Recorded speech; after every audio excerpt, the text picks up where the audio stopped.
Pernahkah kalian membayangkan bagaimana sebuah kota di timur Indonesia, yang dulu hanyalah wilayah pesisir sederhana bisa berubah menjadi pusat perdagangan terbesar di Nusantara? Sebuah kota yang namanya pernah membuat bangsa-bangsa asing gemetar, Portugis datang, Inggris singgah, Arab berdagang, Belanda bahkan harus berperang besar demi menaklukkannya. Kota itu adalah Makassar. Namun pertanyaannya, dari mana sebenarnya nama Makassar berasal?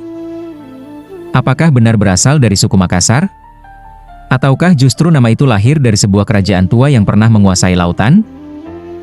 Dan kenapa kota ini begitu penting dalam sejarah Indonesia?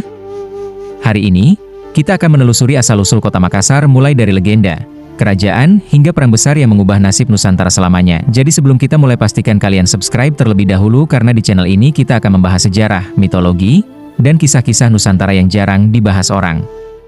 Dan sekarang mari kita masuk ke masa ratusan tahun lalu.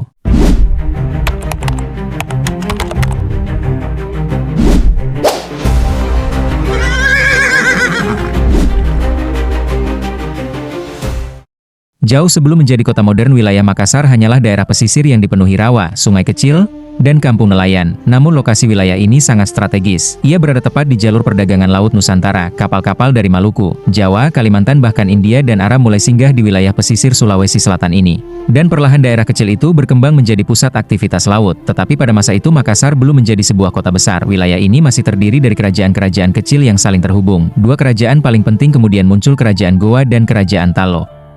Dua kerajaan inilah yang nantinya melahirkan kekuatan besar bernama Makassar. Inilah bagian yang paling sering diperdebatkan. Ada beberapa versi tentang asal-usul nama Makassar. Versi pertama mengatakan nama Makassar berasal dari kata Mangkasara dalam bahasa setempat. Kata ini sering dikaitkan dengan sifat terbuka, jujur, dan berani. Sebagian sejarawan percaya kata itu berkembang menjadi nama etnis dan wilayah. Namun ada juga versi lain yang lebih menarik. Beberapa ahli menyebut, nama Makassar mulai dikenal luas ketika bangsa asing datang ke pelabuhan Kerajaan Goa Talo. Orang Portugis menyebut wilayah itu sebagai Macacar atau Macassar. Lama-kelamaan nama itu melekat pada seluruh kawasan. Bahkan di peta-peta Eropa kuno nama Makassar sudah muncul sejak abad ke-16. Dan uniknya pada masa lalu nama Makassar jauh lebih terkenal daripada nama Sulawesi. Artinya dunia luar lebih dulu mengenal Makassar dibanding mengenal Indonesia itu sendiri. Untuk memahami Makassar, kita harus memahami dua kerajaan besar ini, Kesultanan Goa dan Kesultanan Talo. Awalnya Goa dan Talo adalah dua kerajaan berbeda. Tetapi karena hubungan politik dan perdagangan, keduanya bersatu. Persatuan ini dikenal dengan istilah Rua Karaeng Nasereata. Dua raja satu rakyat. Persatuan ini menjadi awal kebangkitan Makassar. Pelabuhan mereka berkembang sangat pesat. Pedagang dari mana-mana datang ke sana, mereka menjual rempah-rempah, sutra, emas, besi, hingga budak. Makassar berubah menjadi kota pelabuhan internasional, dan pada masa itu Makassar dikenal sebagai pelabuhan bebas. Siapapun boleh berdagang tidak peduli asal negaranya. Hal inilah yang membuat Belanda marah.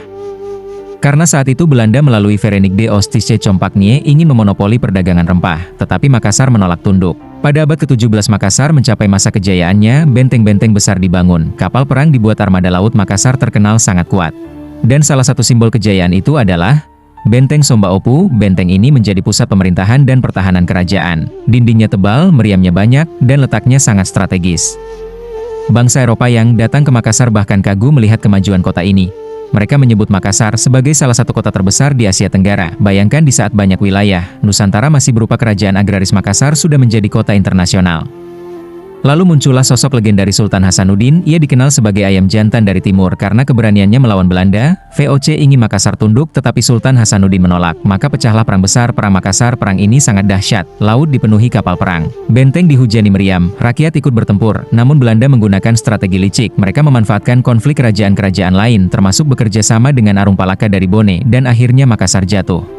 Pada tahun 1667 terjadilah peristiwa penting, Perjanjian Bongaya. Perjanjian ini sangat merugikan Goa. VOC mendapatkan banyak keuntungan, kekuatan Makassar mulai melemah. Dan sejak saat itu, dominasi perdagangan Makassar perlahan runtuh. Namun meski kalah, nama Makassar tetap hidup, budayanya tetap bertahan, semangat pelautnya tetap diwariskan.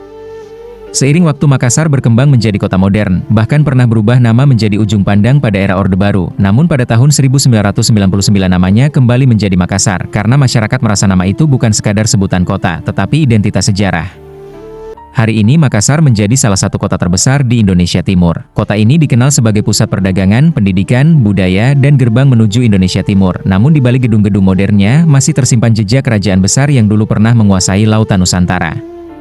Jadi asal-usul Makassar bukan hanya tentang nama sebuah kota, tetapi tentang perjalanan panjang, tentang pelabuhan kecil yang berubah menjadi pusat dunia, tentang kerajaan maritim yang menolak tunduk dan tentang rakyat yang menjaga identitasnya hingga hari ini.